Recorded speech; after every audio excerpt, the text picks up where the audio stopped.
Cheli, I have a scenario for you. Okay. Imagine that you are an author. Okay. You're an author. Your books do all right. Nothing crazy. Okay.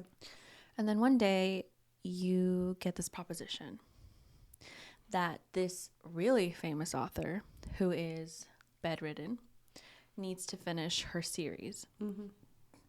And you just so happen to write in a similar fashion to this very, very famous author known as Verity. And they tell you, we can give you a very large sum of money if you go to her mansion, pretty much, go through her office, because she had an abundance of notes over this series, and finish the series for her because she's so popular.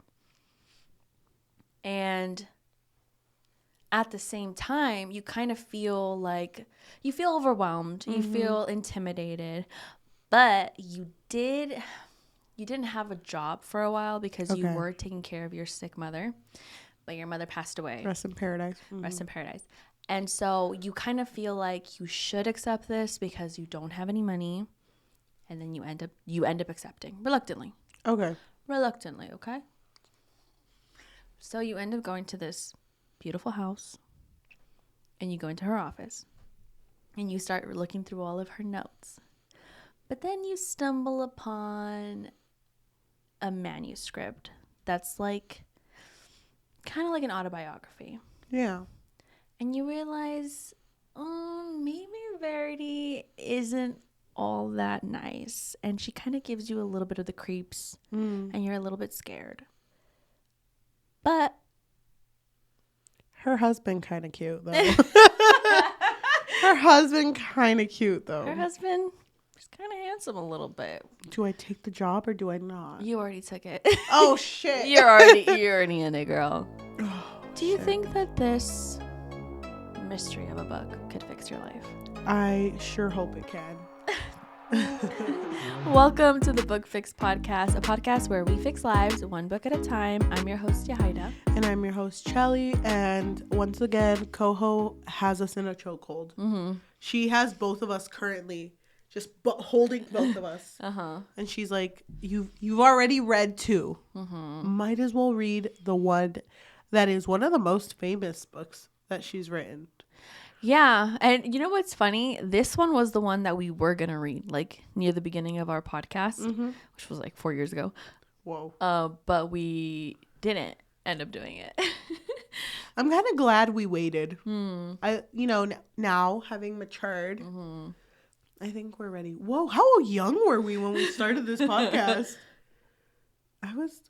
Wait, has it really been 4 years? I don't know. You know what? Let's fact check later because I'm going to go through an existential crisis right now. 10 years old.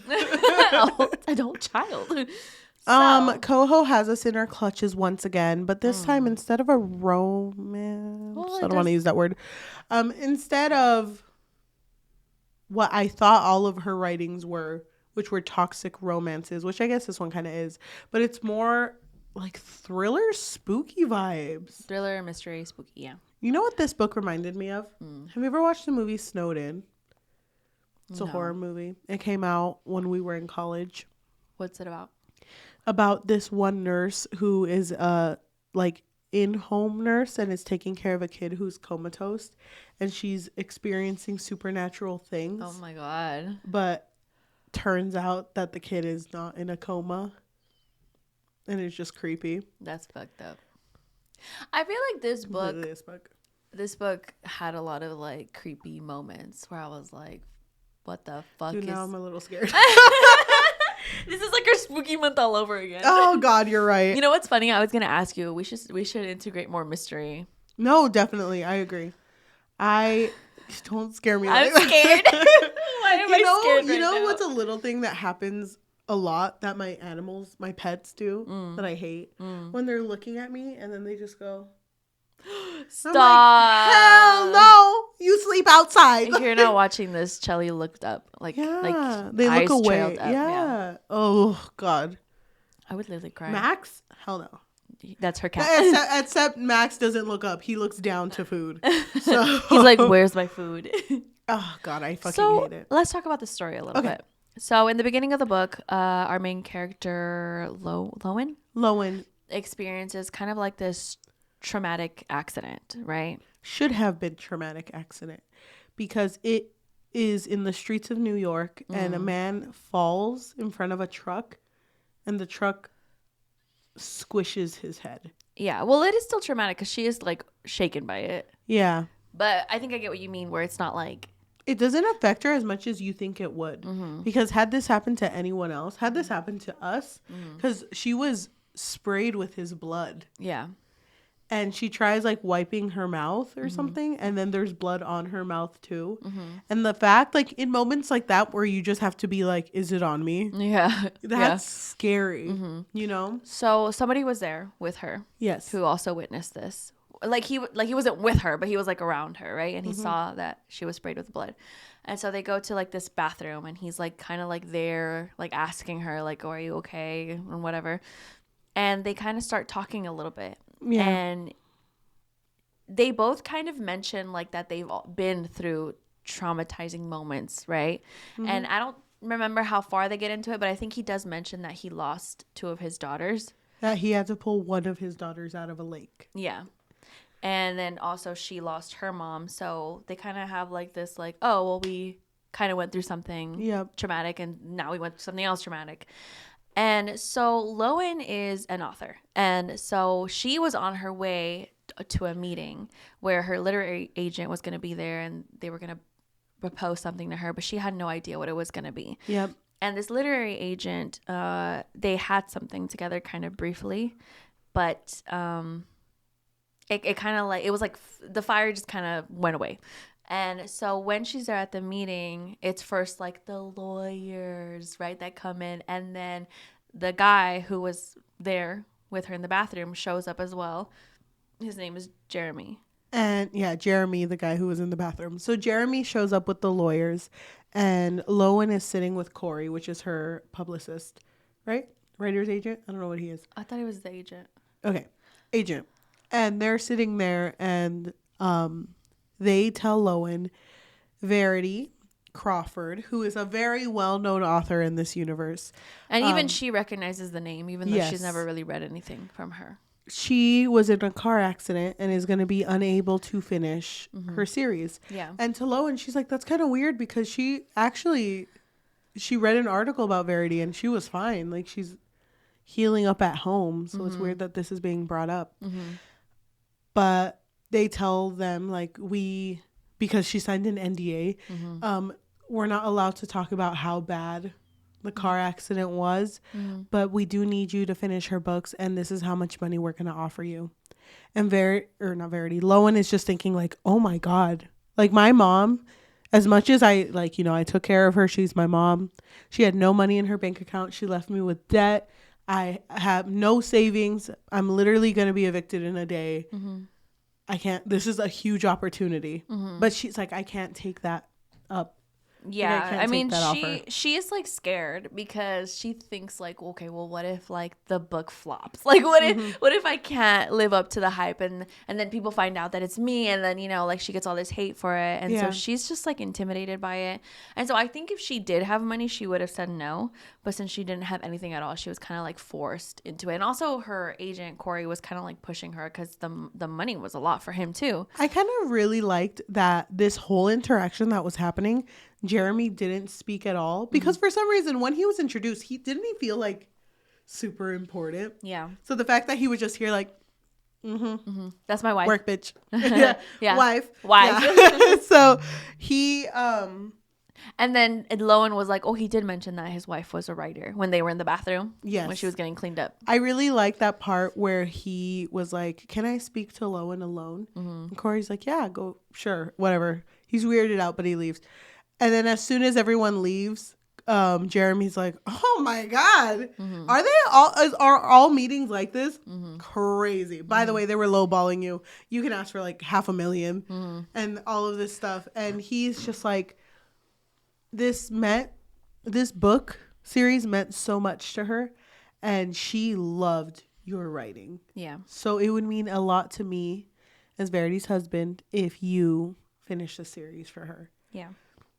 And he does explain that she was always writing notes for her books. So he was like, it's going to take you a while to go through everything that's in her office. But I mean, and Lowen do it. And Lowen and Jeremy have this little thing where when they look at each other, it's like, you all right? She's just like, all right. Oh, okay. All right. And then they move on. So she accepts the offer and... Perfect timing because she literally got evicted. accepts the offer, gets one backpack's worth of her clothes, gets like a rental of a car that's like $30. Probably a lame ass car. I feel it though. Same. But goes over and is now going to live with Jeremy for a bit so that she can get all of the paperwork and outline and anything that was in Verity's office to help her write the book. So before anything, do you think you would ever, if this offer was proposed to you? I feel like it's kind of $500,000. It's so intimidating though because Verity had a very big fan base, and so I would be so scared. But what makes it better is that Lowen didn't have to attach her real name to it. She could have just did a pen name. So I feel like I would do it under a pen name, and then I'd be like, but nothing. I don't want any interviews. I don't want nothing. Like nothing else, just the money, and that's it. Yeah. I think I would have done it for that. It's a lot. No. You know what? You wouldn't have done it? No. I feel like it's definitely creepy, though. Because, I mean, when it was first presented to her, it didn't seem like it would be that creepy. Like, her getting into the house and then, like, you know. If I were her and I had said yes, let's just say I needed that $500,000. Yeah. So I'm like, I'm in the house and I'm like, okay, this is her office. I feel like I'm not supposed to touch anything, but here I go, going through everything. I think my first red flag would have been finding her autobiography. Really? I still would not have left. Okay. But that's my first red flag. So you want to tell us about the autobiography? Yes. So be it. Yes, so be it. Well, actually, I just want to mention that Jeremy did mention that he lost 2 of his daughters, but he also has a son. Crew. Yeah, Crew. So I named him after my favorite type of shirt, crew neck. Love this bitch. So look at this bitch. She's like spinning him. And Crew is very young. How old is he? Like 5? Yeah, he's 5. Okay. Yeah, I think so. I don't know. But anyway, so he's baby. Lowen ends up fighting this autobiography, and in the beginning of the story, Verity explains how much in love she was with Jeremy. Where basically like they had like this passion together that it was unmatched. And it was so funny because she ended up going to this like high-end party and he was there and she was like thinking like, oh, if I bag a rich guy, like that's good, right? Like, you know, like she was like thinking that. And she said that she ended up stealing this really sexy red dress from Macy's or something. And so she's like there at the bar getting drinks, and then Jeremy shows up and he's like, she'll have water, actually. Cut her off. She's done. And she's just like, what the fuck? And she's like, no. No. And so she ends up going to another bar, and he basically tells her, like, I said that because I don't want you to be drunk if I ask you to go home with me. And she's like, wait, bitch, wait. You like me? Wait, it's the dress, huh? And then the dress. And she's very vulgar in the way that she writes, where she's just like, yeah, like it's a dress that you can easily just slip your fingers into, you know, or like just move it to the side and, you know, just like get railed that way, basically. And so the way that their romance is presented in the autobiography just feels very like fiery, like they're just always all over each other. And so obviously Lowen is reading this and she's kind of like she's a little flustered because she's just like, oh my god, Jeremy is very handsome. And so she gets hungry and she's just like, oh my god, wait, at the end of this first chapter, the way that Verity ends it is like such a dream, but that is when I met him is when everything fell apart. Yeah, well, I mean, every chapter ended that way. But that was the first one. And then Lowen was kind of like, it kind of feels like she's going to write something even more dark. Like something's going to happen. But then she was like, but she could also be writing something about how much she loves her husband, or like. No, I don't think so. Because don't you remember in the author's note? Because Verity wrote an author's note where she was like, oh, not everybody is a good person. And like, yes. But Lowen didn't know. Yeah, well, she didn't know the extent of it, but she did kind of give her like a warning of like, you know, these are true raw thoughts. So tread lightly. I will say, by this point, because I'm putting myself in Lowen's shoes, by this point, I think I would have been scared of Jeremy. Because he was just a stranger. Yeah. And then reading something where, like, everything's real until it wasn't. I'd be like, do I really want to stay in this home with this man? But I also have no money. I probably would have asked for that lock on my door. Yeah. There was no lock on her door. Yeah. But I get you, but also, I don't know. I don't think enough was said in that first chapter for her. So you would have been good? In the first chapter, yeah, because I feel like nothing was really said for her to be like, yeah, Jeremy's kind of weird. But how would you feel? Because near the beginning, too, she figures out that Verity is actually staying at that house. Oh my God, dude, I would be so scared. And she's awake but not responsive. Yeah. And then she sees her now. Like, she walks into the room because she gets like a tour of the house. And she sees Verity there with her nurse. And Verity's kind of looking like she doesn't really have like... Oh, what's the word? She can't move her head pretty much. Like they say that she's paralyzed.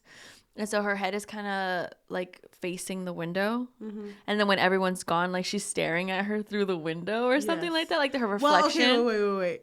That doesn't happen yet. At the very beginning when she sees her, she's just unresponsive completely. Eyes open but not really looking at anyone. No, so in the first moment something did happen. Not by this moment. The first time it does happen is when she is sitting in the office and she's looking out the window and she's watching the nurse. No, that was the second time. Really? Are you thinking about the time where she looks at her? Well, she looks at her, but then also there was another moment where she looks at Crew and then Crew looks at the window and he's like waving. No, that's the first thing. It doesn't really matter what order it happens, but shit was... I think it kind of matters. I don't think it does. The first time with Crew waving at the window, the curtains move. And she doesn't get to see Verity. So for her, at first, it's the thought of, is Verity walking around? Mm-hmm. You know? Mm-hmm. But then that first moment where she's in the office and she sees Verity looking straight at her and then look away. Mm-hmm. Or she doesn't look away. She gets angled a different position, and it turns out she was just looking. You know? Well, what she believes. Yeah. I would have been gone. That to me, I'd be like, you know what, Jeremy? I'm good. You can take that $500,000. Take that $500,000. You pocket that bitch. I'm just gonna leave. Okay.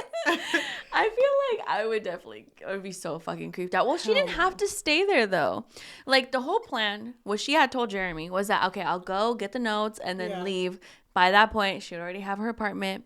But because she got evicted, like obviously like they have to double check her credit score or whatever. So it takes longer. Mm-hmm. And so now she's kind of forced to stay in this house. And Jeremy, trying to be very accommodating to her, he's like, well, I mean, you could just stay. Like, it's fine. Like, the office is connected to the bedroom. So it's like, it's fine. I hella believed that Jeremy was the bad one in this situation right at the beginning. Because don't you remember that scene where she went, the first night that she spent after she read that first chapter, she went out to the kitchen to go eat. And she heard creaking upstairs. Oh my God. You remember that? Dude, when she thought they were fucking, she was like, oh my God. And then she started thinking like, oh my God, yeah, you know, I've read that sometimes when the woman is paralyzed, like sometimes like they still have sex and it's like this whole thing. I don't even know. That's basically our wording. Yeah, it is. Yeah. But it's like that's coming into her mind because the creaking sounds like that. But then Jeremy fucking shows up and he's like, it's kind of like, it's like unsettling, huh? I that's why I thought, I'm like, oh my God, this bitch is evil. This bitch is evil. I know. I wasn't sure where the fuck this story was going. But then apparently she has like a bed that moves so that her muscles don't get too stiff or something like that. So then she keeps reading the manuscript. And do you remember what happened after that? Well, before that. She did read the first 2 books of the series that she needs to continue. And she brings up that she finds it very interesting that Verity always writes in the villain's perspective. Yeah. Because it's like, it's hard to write in the villain's perspective because you're basically justifying bad stuff. Mm-hmm. So the fact that Verity can do this, she's very like impressed. But then she's like, oh shit. How am I supposed to like match that energy? Yeah. And then Lowen justifies like getting into Verity's head by reading her autobiography, like the manuscript. She's like, you know what? For me to like understand her better, like I should just keep reading this so I know how she thinks, I guess. So while she continues to read the manuscript, I'm gonna skip ahead a bit, but Verity talks about how much she loves Jeremy to the point where it's obsessive. Yeah. She basically is living with Jeremy already and doesn't even tell Jeremy that like she got evicted from her house. Like, no, I live here. And they're like having sex. Yeah. While they're always having sex. Like, dude, I know. Oh my God. It's crazy. Isn't it kind of wild that this man's obsessed with blowjobs? I don't understand either. I don't know if there's like an implication, I guess, or like a second meaning why she didn't like to swallow. Because it was a huge thing. Because she gagged the first time. She threw up the first time, right? Oh, you're right. I think to her, she's like, yeah, I'm such a good girlfriend that I'm over here like swallowing it. You know what I mean? Yeah. It's like a service kind of thing. Yeah. I don't know. It was weird that it was always brought up though. Yeah, it definitely was. But I mean, she's so obsessed with him. So she always wants to serve him and, you know, be the best at everything that she does for him. But it was interesting how in the beginning, when she kind of just started living there, they're having sex and he's like, move in with me. Because she did mention that anytime he wanted to do or bring up something life changing, it was always like during sex. Yeah. And so they're having sex and he says this and she's like, I'm already living here.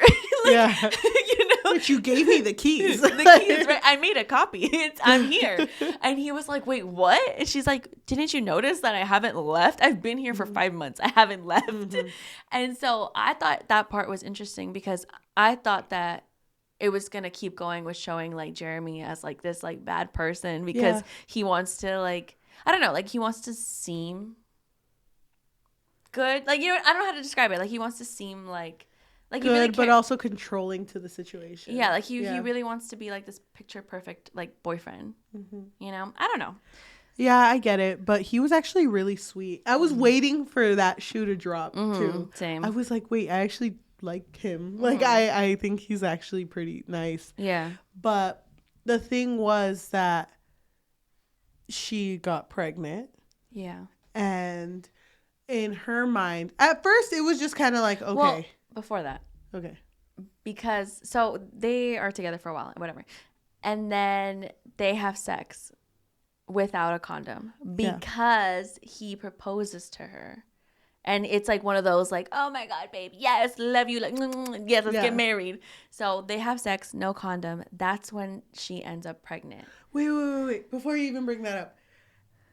When they propose, that was when he had the conversation like, oh my God, your writing is amazing. Yeah.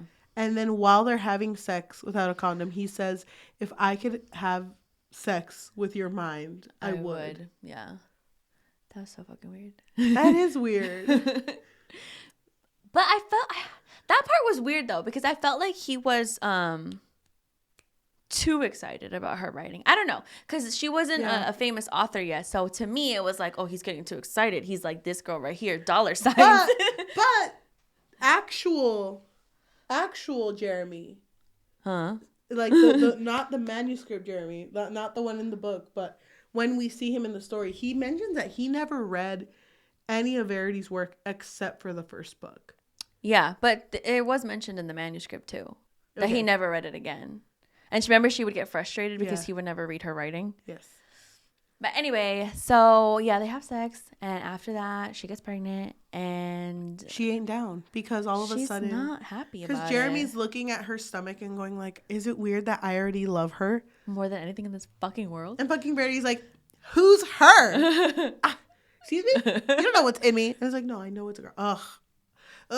Always talking about our kids. Oh my God. And she's over it. Oh my God. It was so fucking unhinged how mad she was. Like how upset, like visceral. Like just like she was like so fucking pissed anytime that Jeremy would look at her stomach and just like almost cry because of how happy he was. And she was just like, wait, do you love her more than me? And he was like, yeah. Us? Having not been pregnant, it was a little weird to me that when they would have sex, he would hold her stomach. Because I'm like, bitch, this ain't about them. Don't touch my stomach. Yeah, he would hold her stomach. That's weird. That is weird. And I'd be like, don't involve them. And they were mid, coitus. And he fucking like got out of her and was like, oh my God, they're moving. Like, oh my God, yeah. He almost finished and he was like, oh my God, they moved. And she was pissed. She was like, wait, what? Yeah. Wait, come back. Hold on.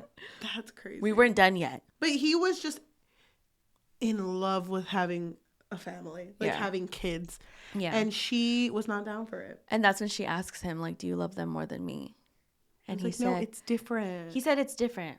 But yes. He did say yes. Yeah. He did say yes. And then she says something where he's like, it's okay though. Like, don't feel bad if you also love them more than me. It's okay. Mm-hmm. And she's just like thinking like, no, I don't love them more than you. And then he mentions too, like, haven't you ever loved something so unconditionally? And she was like, yeah, bitch, you. Yeah, like, she does say that. But he was like, no, like, you could leave me for some reason. Yeah. But you would never leave your children. And she's like, I would. She's like, actually, yeah. I really love them. They're still in me. I would leave these bitches, okay? Trust me. I really like when Lowen, every time we finish reading one of the chapters, Lowen's like, this bitch! Oh my God! She was like, I can't fucking believe this bitch. Yeah. How did you feel? Just unhinged. So, okay, imagine, close your eyes. Close my eyes, okay? You're Lowen. I'm Lowen. You're on chapter 4 of that fucking manuscript. So be it. Mm-hmm. And you're like, this bitch fucking sucks. Mm-hmm. You've already had the moment where Verity looked at you from the window. But you're also kind of falling for Jeremy. What would you do in this situation? I don't know. It's so hard to say because I feel like I wouldn't want to get involved. Like, I would be scared. I would be so scared. Like, imagine, like, because nobody knows, like, how long she's going to stay paralyzed. Or even if, because I think she asked him, no? Like, at one point she asked him, is there no chance for her to recover? And he was like, no, I saw the scans. No, she's never going to recover. I don't know. I think I would just be scared to be involved in that situation. So I think I would leave. I would have left. Yeah. I would have left the moment she made eye contact with me. Really? I would have been so, I know myself. I would have been so shooken up that I would have backed up and been like, Jeremy! Like, Jeremy, please. And then Colin's like, Jeremy, grab me my stuff. I'm going to follow you. I'm going to hold on to you. Take me to my car and I'm leaving. Yeah. Like, I'm done. Yeah. Like, I would not even. But would you even trust him though? I don't even care. I would trust him enough for him to Crew! Grab my stuff. I'm fucking. Daddy's like, go, gaga, bitch. No. Crew was just a baby boy. Yeah. You know what else would have been a red flag? When Crew, goo gaga it up, walks up to me, little baby, and he's like. He's not a baby. And I'm like, Crew, what's going on? He's like, I hurt myself on mom's knife. Verity in the bed, but her legs are dangling off, I believe. Her legs like I can't remember. Her legs dangling off, and there's a knife on the floor. Mm-hmm. She's like, I grabbed mom's knife. Oh my God, I grabbed that. Mm-hmm. I would have just left, Crew. Sucks to suck, Crew. I'm out of here. Like, car keys in my hand. Like, see you later. Like, take him and not me. Hell no. I've seen too many movies like this. Yeah, I didn't really understand that part, like how he cut himself. I don't know. I don't get that part. I think she had the knife under her pillow because she was really close to like, I'm about to leave. About to leave. So I think she was readying herself and then he just had the Crew knew because it's revealed later, but I'll say it now. Crew knew that his mom had a little nook or like a floorboard where she kept her stuff. So he could have also reached in there. Like, where my Jenga, Mom? Like, just grab the knife. I don't really remember that part, but I hate that. Because Lowen calls Jeremy, and Jeremy's like, oh my God, what knife? Goes in there, nothing's there. Nope, you're wrong. He's like, knife. I saw it, Jeremy. Did you take a picture of it? Who are you going to believe, me? Or your comatose wife? My wife. My wife. No, I was so spooked, dude. I hate. Oh no! What? If anyone or anything is staring at me when they're not supposed to, I'm gone. I'm evaporating. I don't want to be there anymore. I like can't even look at Verity. I'm like, no, bitch, Don't look at me, bitch. don't. Oh God. Okay. So she keeps reading the manuscript. So be it. And it gets to the chapter where she admits, like, Verity's like, I am 8 months in and I fucking hate it. Like, I've fallen down the stairs. I have pushed myself alcohol. up the stairs. Yeah, I've drank alcohol. I've drank wine. She tried to abort the children. Yeah. Well, at first, those were her attempts. No, that was before. Remember when Jeremy professed his undying love to his children? Oh, that was when it happened. She tried to abort her kids. Which was very twins, triggering. Which was twins, by the way. I was so fucking triggered, dude. I literally, oh my God. I was reading this book. We were driving to San Diego, or I think we made it to San Diego. I can't remember. We were going to go to Cheesecake Factory, okay? We were in the parking lot, and I was like, I just want to finish this one part, just this one part. And I literally was like, oh my fucking God. Mm-hmm. Oh my fucking, oh no, I wasn't there yet, because I finished this book in the parking lot. So I was on our way there then. And then I texted you, and I was like, trigger warning, because what the fuck? Because then I'm, at this point, I was like, okay, so Verity is the one who is heartless. And this whole Jeremy changing her could be because she had never obsessed over someone before.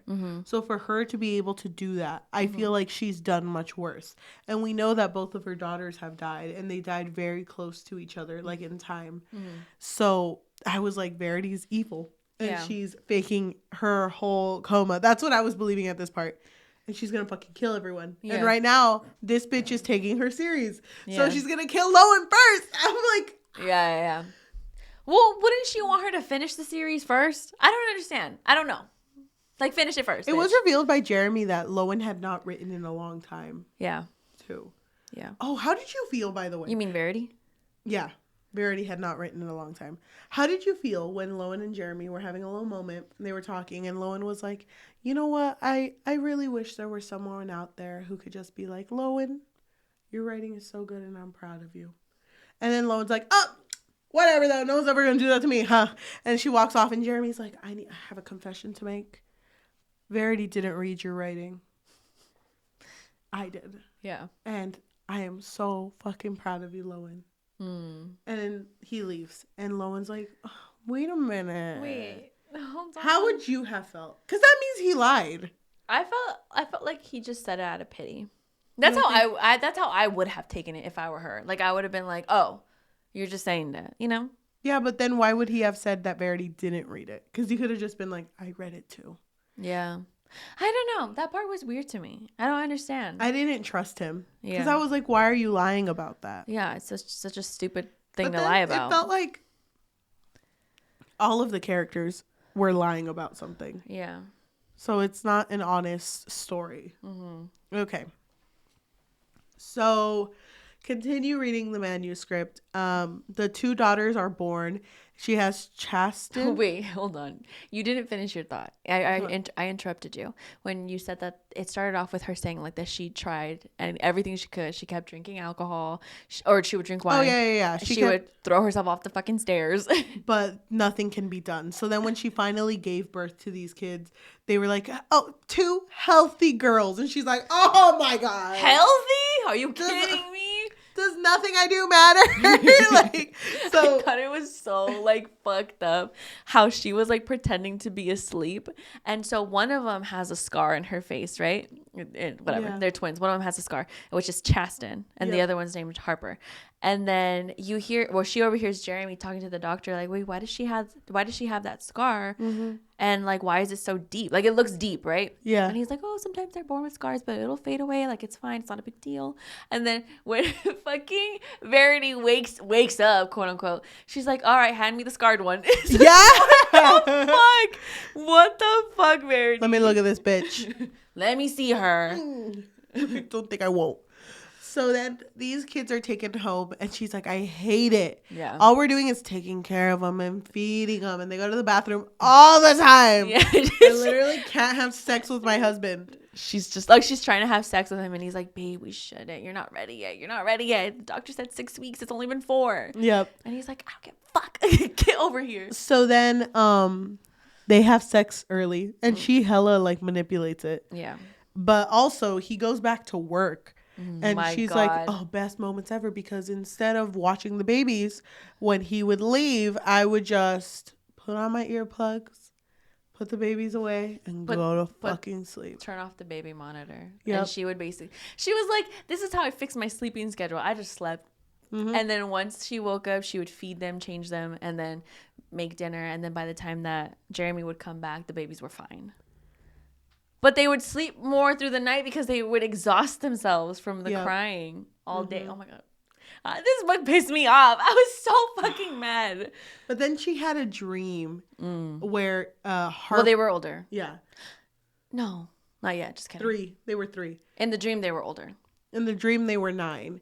And she had a dream that Harper put a pillow over Chasten's face. No, it was Chasten. Well, whichever one. One of them was choking one. But then she woke up from that dream and going like, I love her. Give me the scarred one. I fucking love her. I fucking love Chasten. And then it's funny because the baby monitor goes off and one of them is crying. And she goes over like, oh, Chasten, I'm here. And Chasten's asleep and it's like, ugh. The other this one. bitch. It's oh my God. It's like so unhinged. I felt very unsettled when she put her fingers down Harper's throats to choke her. Because in her fucked up brain, she was like, oh my God, that was an omen, so I have to kill Harper to save Chasten, or else, you know, like something bad's gonna happen to Chasten, you know, like I don't know what her fucking thought process was. And she was like, and it's just so easy for a baby to choke, you know, I've read about SIDS and like whatever. And so she's like putting her fingers down her throat, and that's when Jeremy walks in, because I think the baby had been crying for a while at that point. I fucking hate that she literally just pulls out her fingers like, I did everything I could. She's still crying. And he's like, did you try feeding them? Fucking dumbass. I mean, I really tried to help Harper. Like, I changed Chasten's diaper. Chasten and Harper's still I gave Chasten some kisses. You would think that Harper would be appreciative. Like, wow, Mom, you really care for Chasten. Yeah. And then, like, the entire time growing up, Jeremy starts to not, like, be angry at Verity because he starts to notice that she only talks about Chasten. Yeah. And she Harper. never talks about Harper. And it was funny because she was trying to do like this romantic dinner for him, and he's just fucking pissed. He's like, do you notice that you never bring up Harper? They're getting older now. They're going to realize that you have a favorite. And it's like, no, babe. It's because the daycare person said that she might have autism. She might be on the spectrum.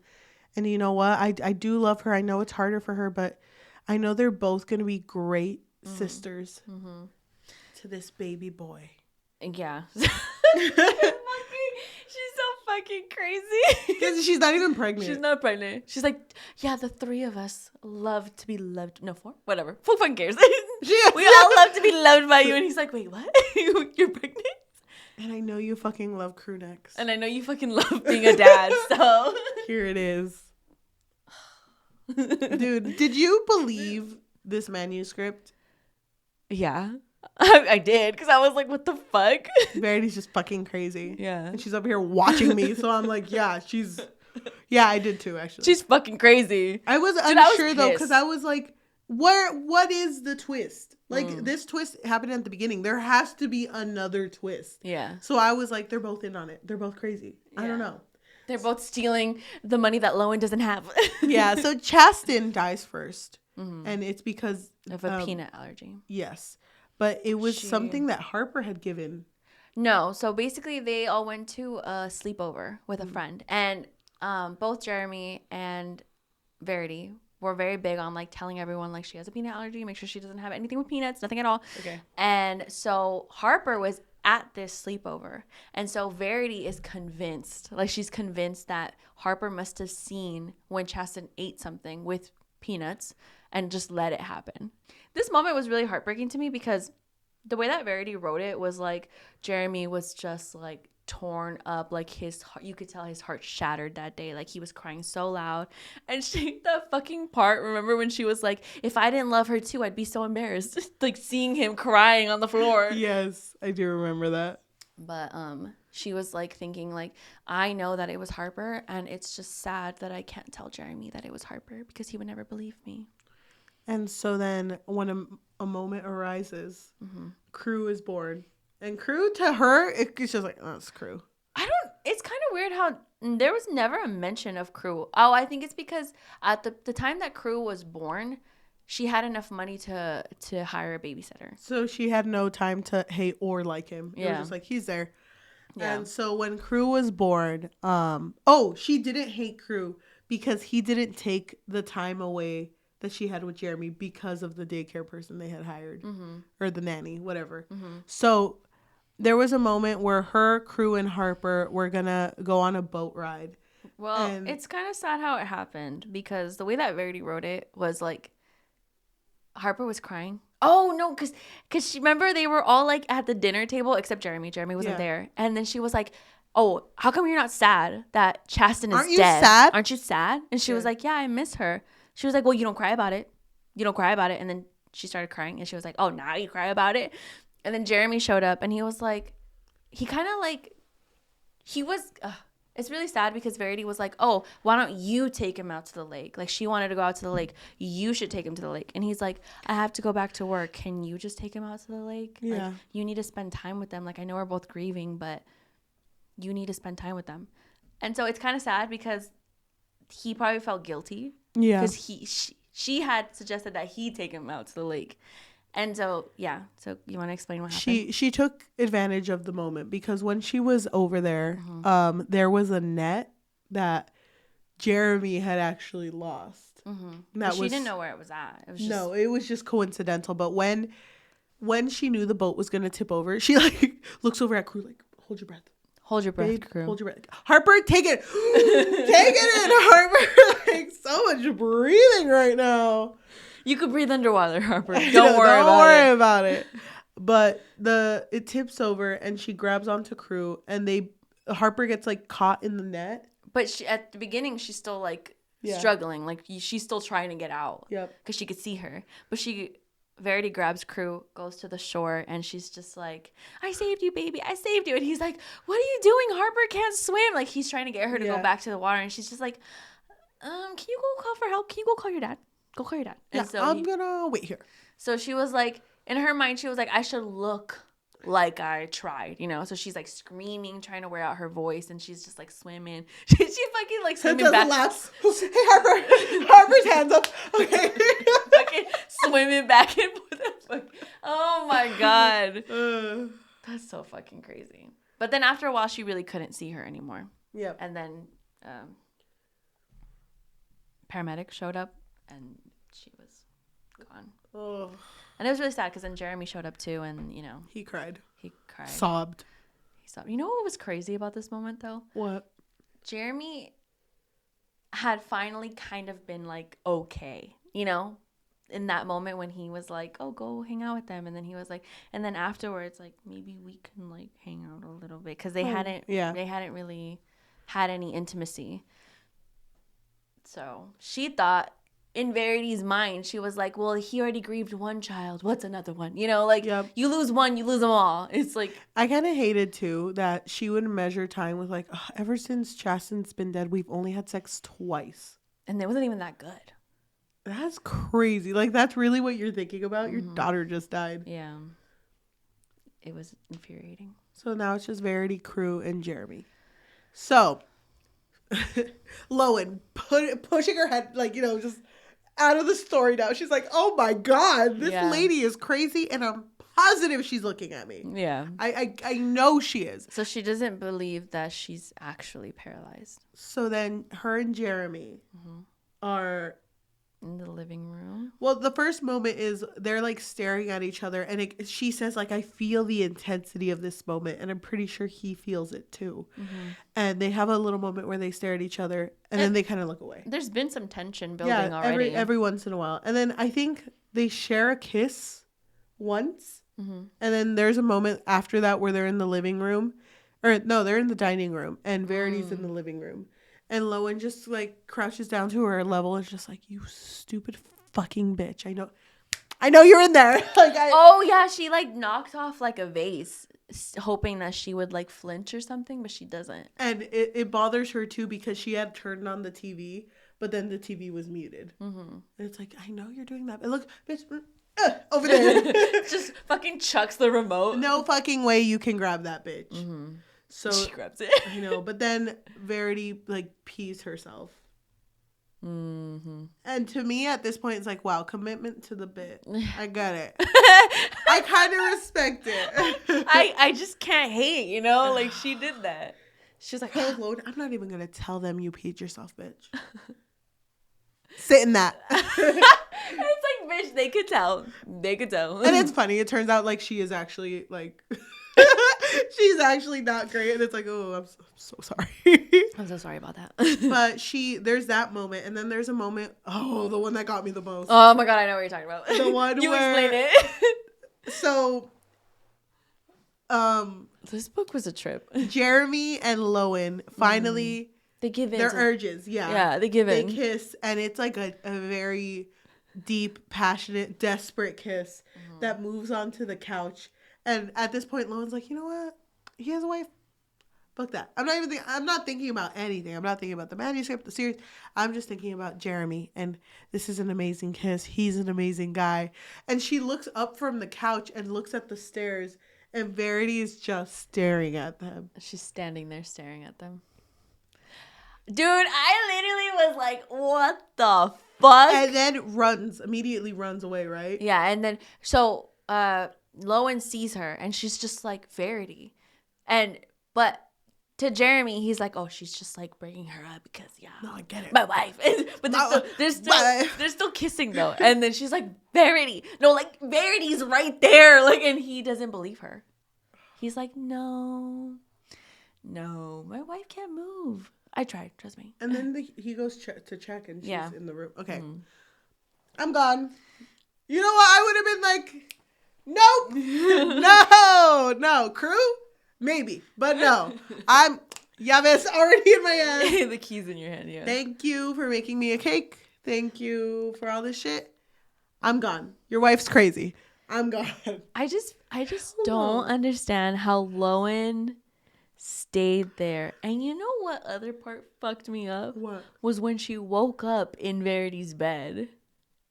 Oh, hell no. Dude, I literally was like, what the fuck? I was like, wait, did Verity move you? Wait. I'm confused though. When she woke up in Verity's bed, was that when she had a broken wrist? No, when she had a broken wrist was when she first found out that she sleepwalks. Okay. Yeah, remember her mom was like scared about it? Yeah. Okay. Hell no. If I had already experienced Verity almost looking at me and I woke up next to her, I'd be like, no, I'm gone. Again, keys in my hand. Can you imagine Verity's mind though? She's probably like, wow, this weighted blanket really hits. Dude, I would, and you know, we know the ending, but Verity would just be like what the did she mean to do that? Just staring at the wall like for 5 hours. Like, fuck. No, she was on her, wasn't she? Yeah, she was on top of her. But anyway, so what happened, because we didn't explain it. So wait. Lowen sleepwalks. Yeah. And she sleepwalked, and that's why she was in her bed. Can you imagine waking, because you know that moment when you wake up but don't open your eyes yet? Mm-hmm. If you kind of had an inkling, like, I'm not in my room, but I'm like, I'm not going to open my eyes because this is so fucking comfy. It is so fucking She's comfy. like, I never had the best sleep of my life. Or like the one who wakes her up is fucking April, like, Lowen! Get the fuck off of her. 5 more minutes. She I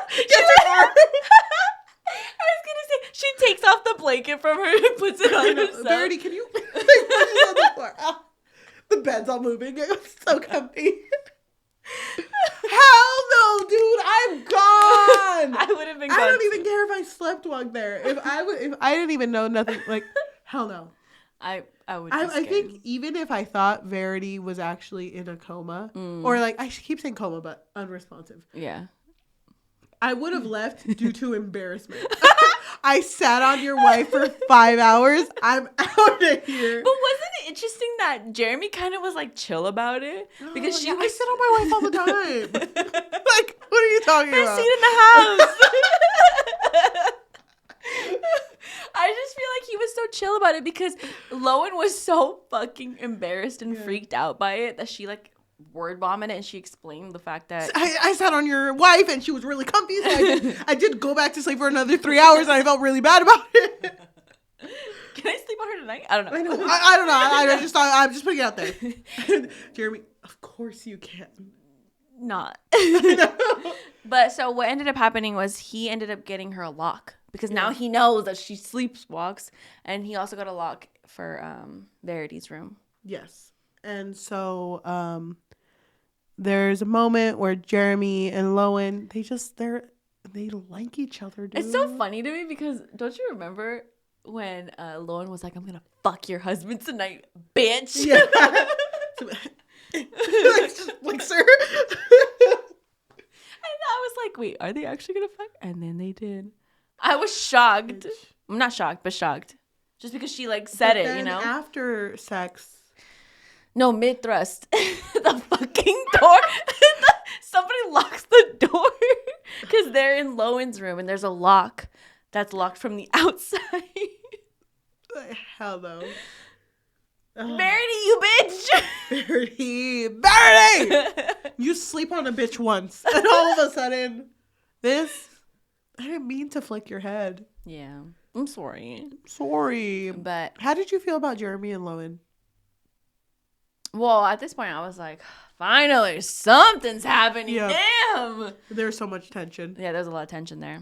And then it was kind of sad. Well, it was a little sad because Jeremy kind of confesses to her that he never like really loved Verity. Like he loved her, but not like that. That the love kind of like died out, and he was like, I didn't know anything about true love until that one night when we witnessed a very traumatic. First time I've ever felt a spark was in a coffee shop with a girl who probably is never going to be the same again. Baby. Yeah. So he basically tells her that he's like in love with her. And she's like, yeah, me too. Dude, I don't even know. It all goes to shit. Yeah.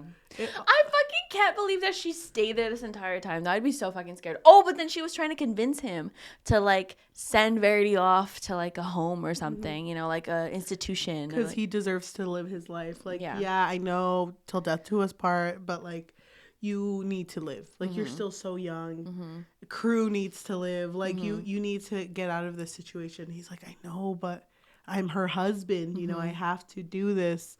And he even mentioned too, he's like, I feel really guilty about even doing this. And I not guilty enough. Come on. I know. I mean, dude, you fucked her. Come on. At this point, my wife is my couch.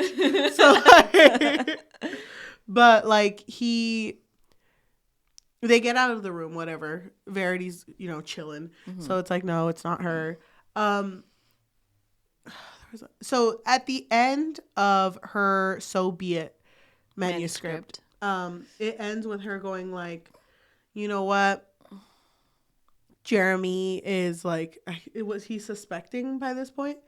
So he was just like unhappy with her. If he can't live this life with me, him and crew, then I might as well just kill myself and drive into a tree, which is what happened to Verity. Yeah.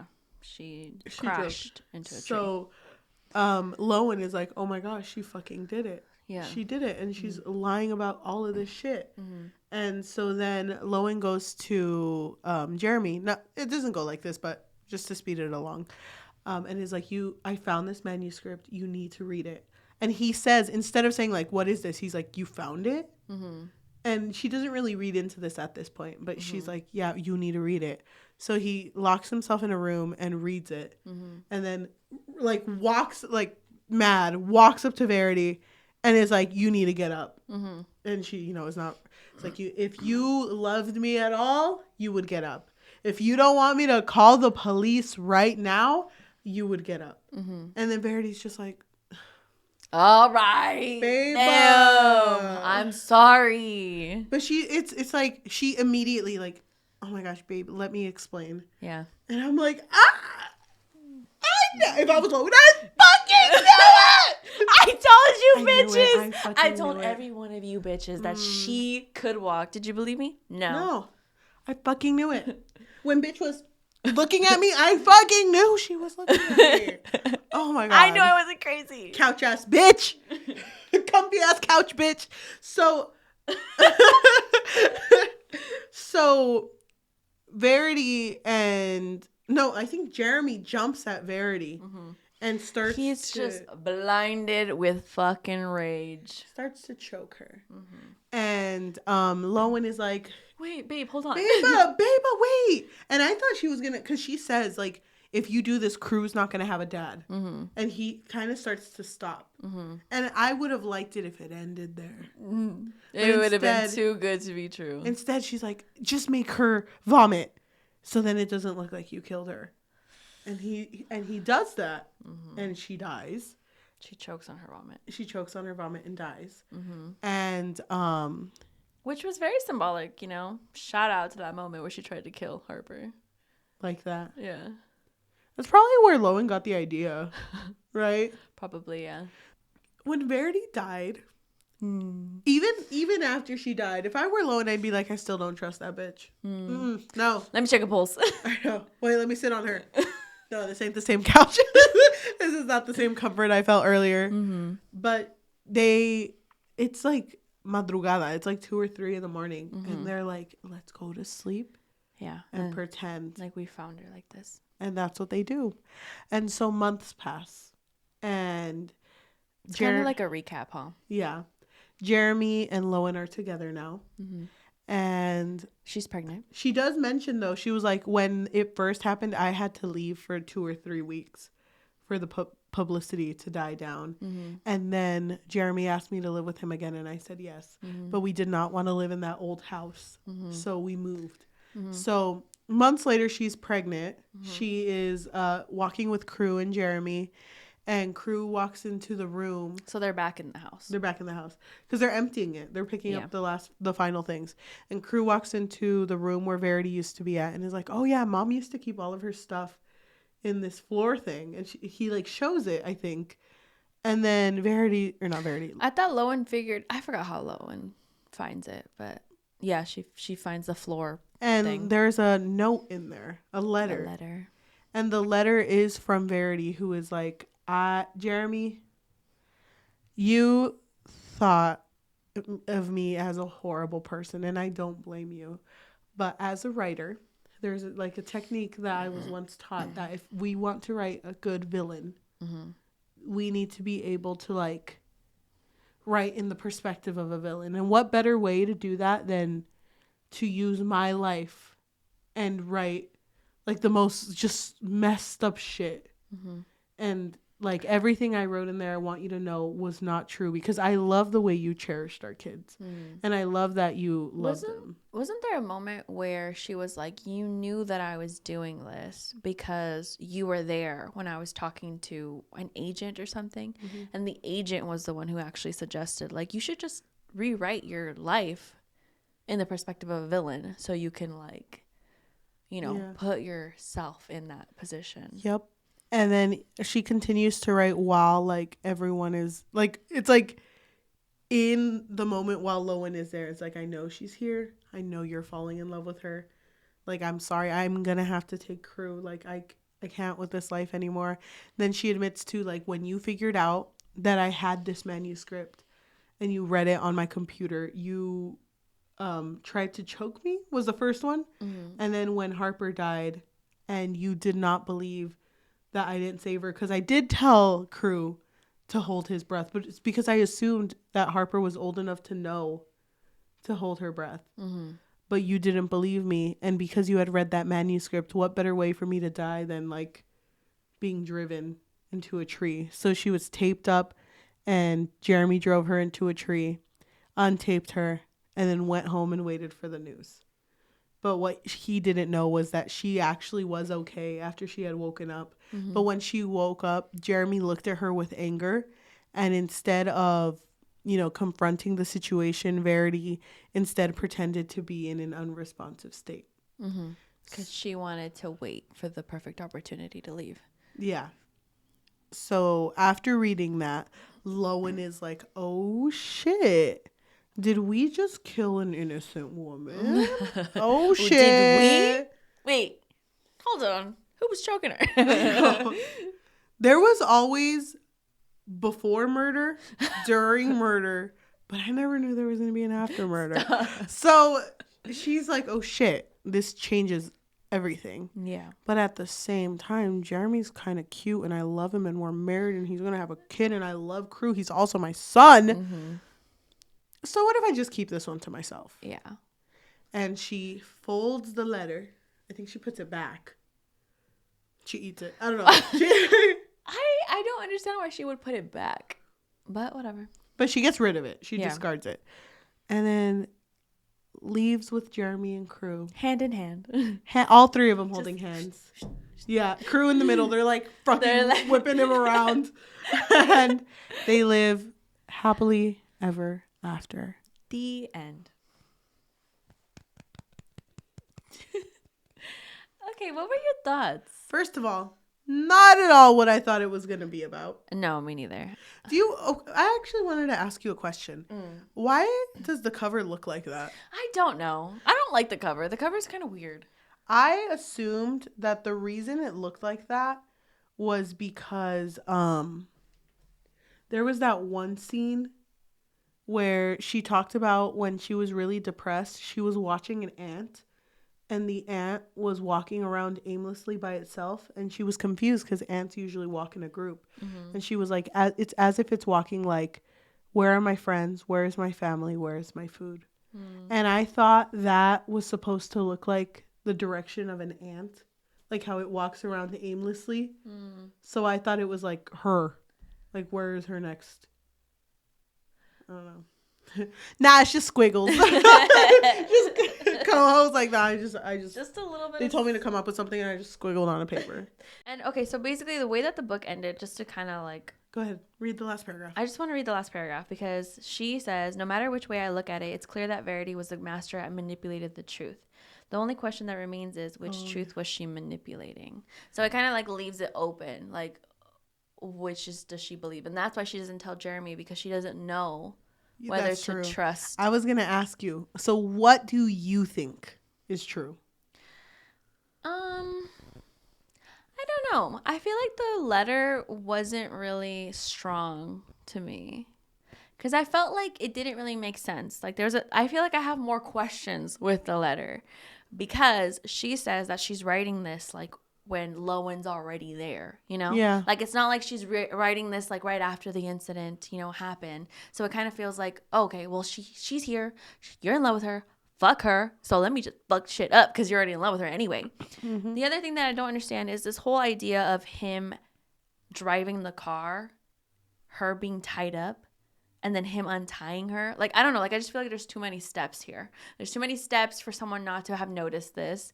Like, how do you cause a car accident, not cause a move scene, her, and then how do you not get hurt by this if she's really hurt by this to the point where you think she's like paralyzed from it? Leave the scene, I don't know. Like, it doesn't make sense to me. Like, I wish the letter was stronger.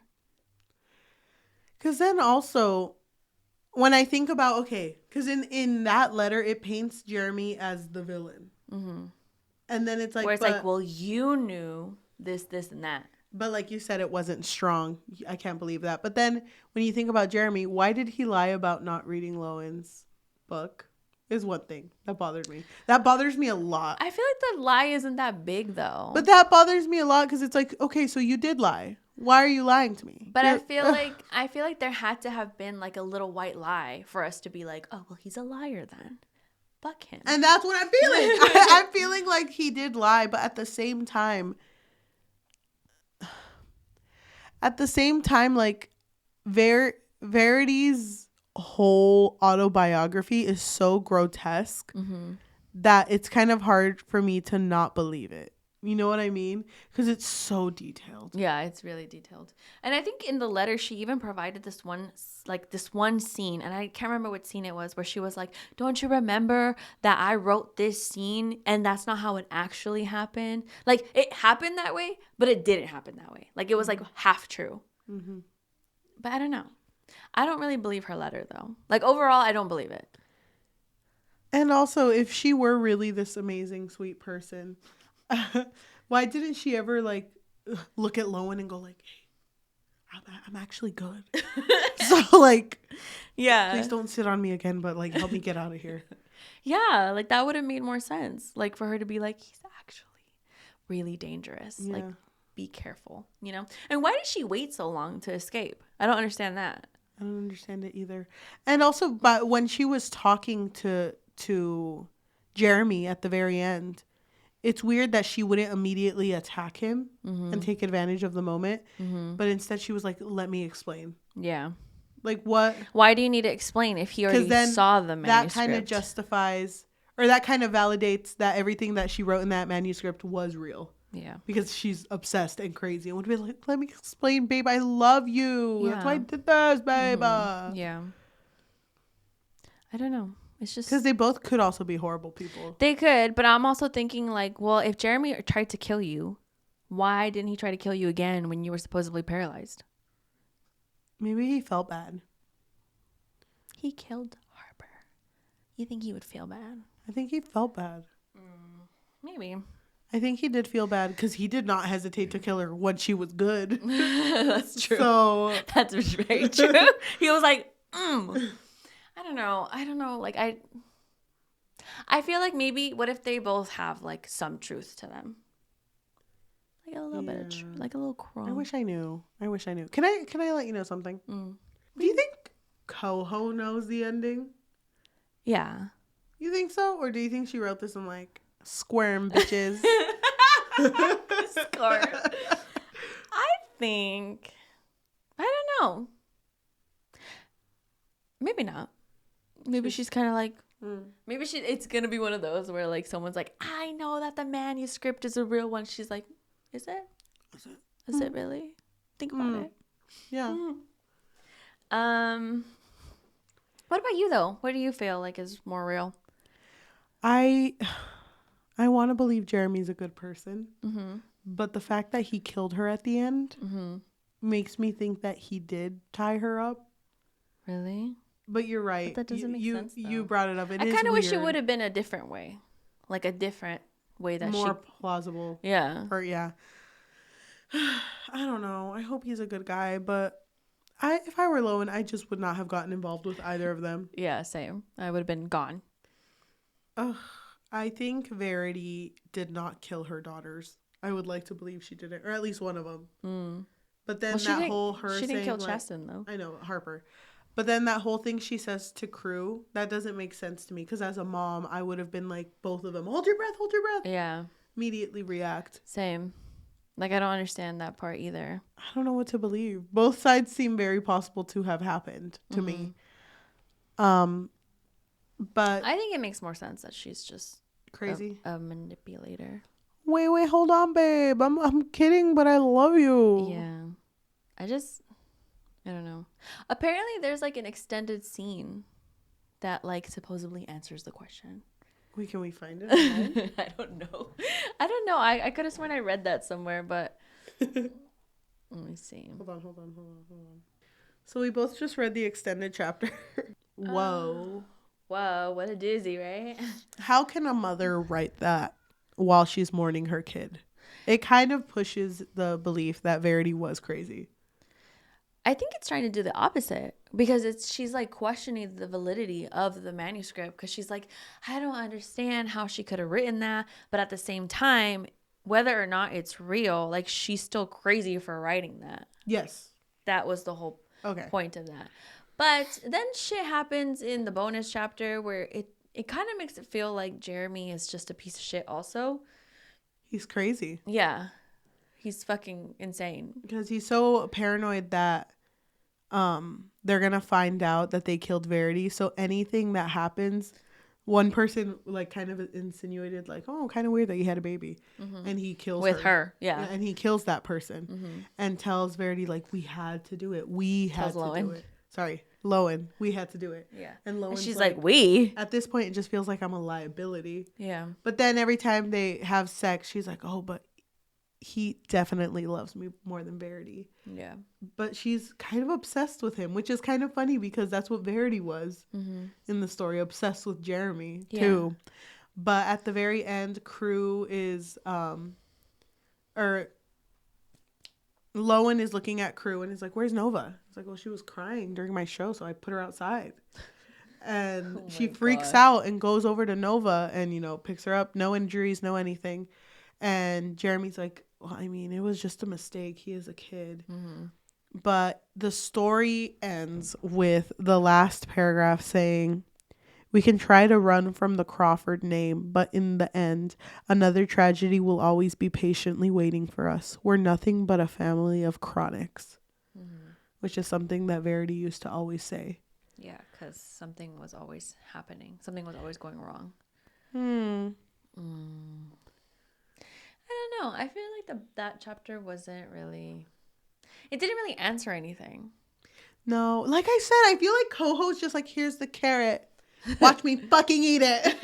Like, yeah. I kind of hate that. You know what I think it is? What? I think... Don't come for me, okay? But when I was looking more into, like, the manuscript and the letter... Because in my head, I was like, there's no fucking way people believe the letter. There's no way. So then I would see that other people would feel the same way as me, where they were like, the letter just doesn't make sense. Like, I don't understand how anyone can believe that. So maybe she saw that everyone was like, the letter doesn't make sense. Or not everybody, obviously. But, like, I mean, like, maybe too big of a chunk of people were like, this letter doesn't make sense. So then she was like, let me add this chapter then, so you can mistrust Jeremy more than you already did. I hate that he killed again, though. Yeah, I do too. It doesn't fucking... I don't know. Yeah. I don't know. I guess, like, they were both pieces of shit, I guess. I don't know. I don't believe that Verity...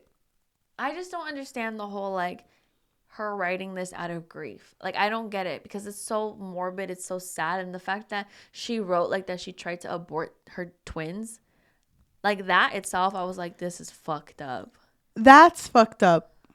But I can't see why you would write you killing your daughter after they just died. Yeah. Because she did it the same day. Yeah. That doesn't make sense to me either. Like, I feel like that thought would be worse, you know? Like, it would just be worse than how you're already feeling.